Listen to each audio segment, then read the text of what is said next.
Hello friends.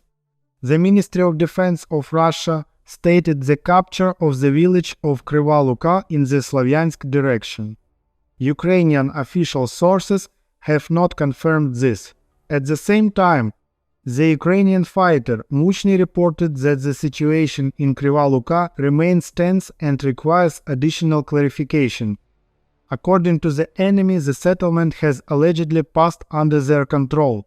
There is also confirmation of the installation of enemy racks inside the village.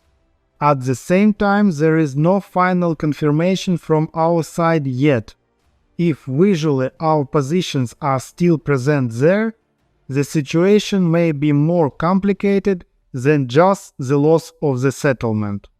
As of today, we will most cautiously consider Kryva Luka a gray zone, where battles continue and real control over individual sectors is being clarified, writes Muchny.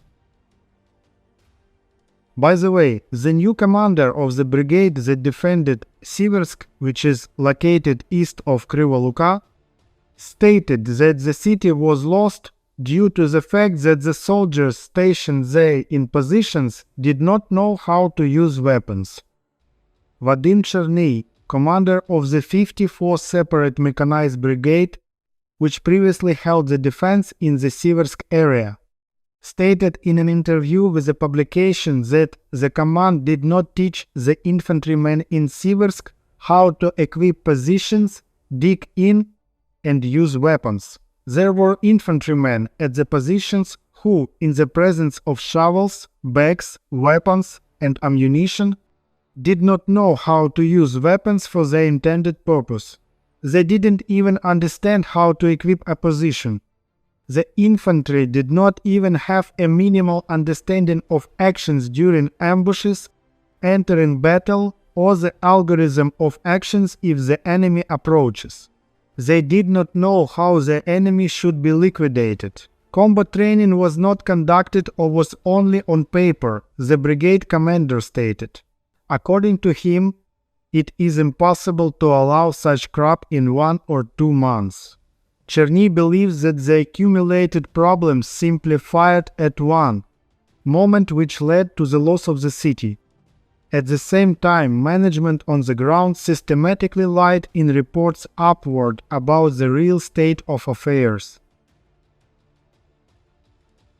So, the 3-day truce from May 9th to 11th announced by Trump, which was supported by both Ukraine and Russia, became a reason for Zelensky to troll Putin by issuing a decree with permission to hold a parade on Red Square.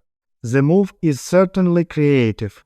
With it, Zelensky strengthens the signal long spread by Putin's opponents both outside and inside Russia that the Kremlin got scared and is begging Kiev for a ceasefire to be able to hold a parade on Red Square. However, in reality, Zelensky did exactly what Putin wanted, effectively agreeing to his demand for a ceasefire on May 9th, albeit after Trump's proposal.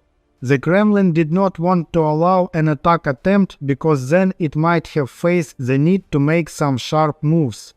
Therefore, it put in maximum effort to achieve a truce and got its way. Now, for image purposes, Zelensky and others will use the situation to troll the Russian president. However, the latter has demonstrated more than once that image moments and the concept of losing face mean little to him if a task needs to be solved. One can recall the Prigozhin mutiny, which was pacified by the president of a foreign state, Lukashenko. Outwardly, this looked disgraceful and bad for Putin. The mutineers reached almost to Moscow without resistance and agreed to retreat only after negotiations with the president of Belarus. But Putin solved the problem, the mutiny stopped. And where are Prigozhin and the private military company Wagner now? However, regardless of the motives of Zelensky and Putin, one can only welcome the fact that there will be a ceasefire. If not on the front, then at least in terms of suspending long-range strikes. It's only a pity that it's only for 3 days and not long term. But at least the catastrophic scenarios, the risk of which appeared if there was an attempt to strike Red Square, will now most likely not be realized. In general, the current Battle of Truces and the accompanying noise showed what will happen when the war finally ends. Immediately, another war will begin, an information war. Each side will try to prove that it ended precisely with its victory. However, this will be important for Zelensky and Putin.